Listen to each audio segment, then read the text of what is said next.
scattered piles of trash, clothes, and debris are all things you can see when walking this area.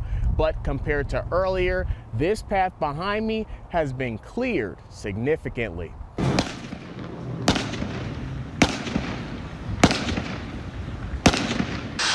Blake, this had been an active scene since I arrived at about 7 p.m. Police had several scenes. Now, they were here at the northbound lanes of Austin Bluffs at the light where they had the lanes blocked off. And then they were here at this Quick Quack car wash where they had the driveway blocked off and were investigating this area.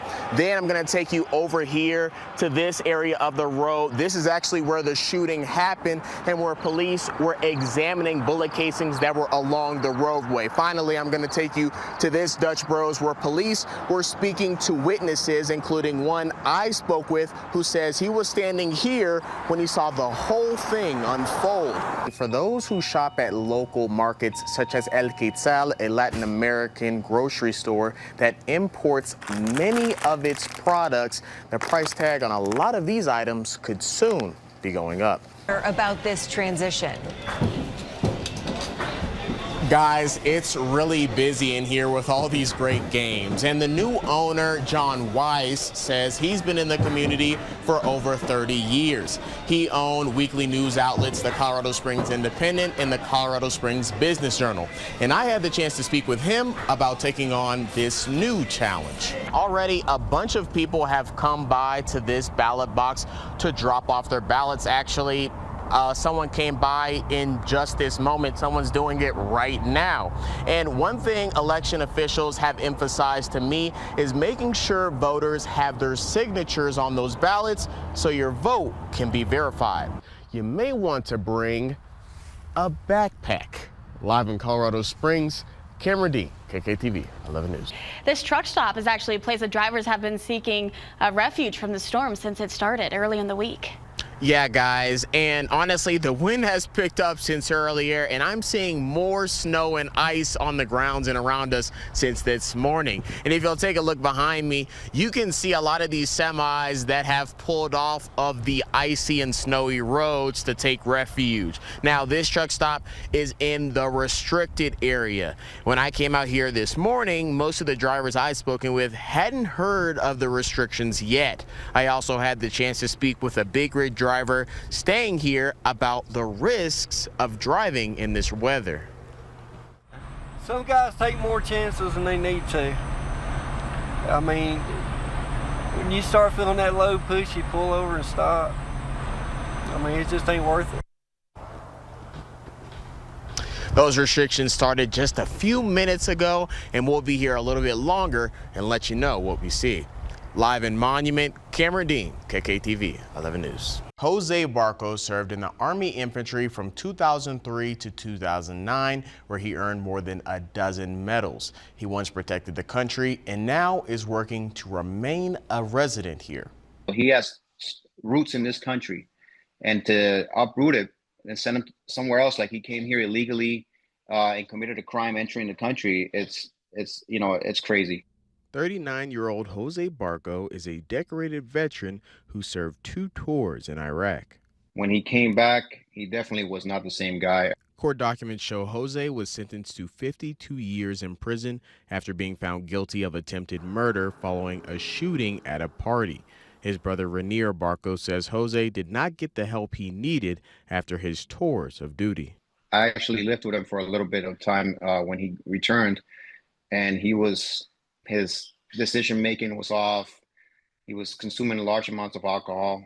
He did a lot of stuff that it was not up to it was not, you would never expect Jose Barco to do. After Jose was set to be released on good behavior, after serving 15 of his 52 years, he was transferred to an ICE facility where he found out he was set to be deported to Venezuela, his birthplace. His brother says his citizenship papers couldn't be found. And the paperwork was submitted but was lost.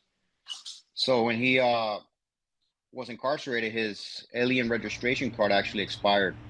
All right, so it expired while he was incarcerated. It does surprise me that it's not based on a case-by-case basis, and they didn't look deep into what's going on with him. He's obviously a retired veteran. He was honorably discharged. He has a Purple Heart. you know, and that's not being looked at. I reached out to Army officials. They say they have no record of any citizenship documents and could not confirm nor deny claims the paperwork was lost. We reached out to the governor's office about Jose's case, and they sent us a statement saying, quote, Governor Polis accepts clemency applications on a rolling basis, but applications must be submitted by March 1st, 2026 in order that they be evaluated during this gubernatorial administration, and this individual has not applied clemency seriously and understands the weighty responsibility that comes with it, and he evaluates each clemency application carefully and weighs individual circumstances.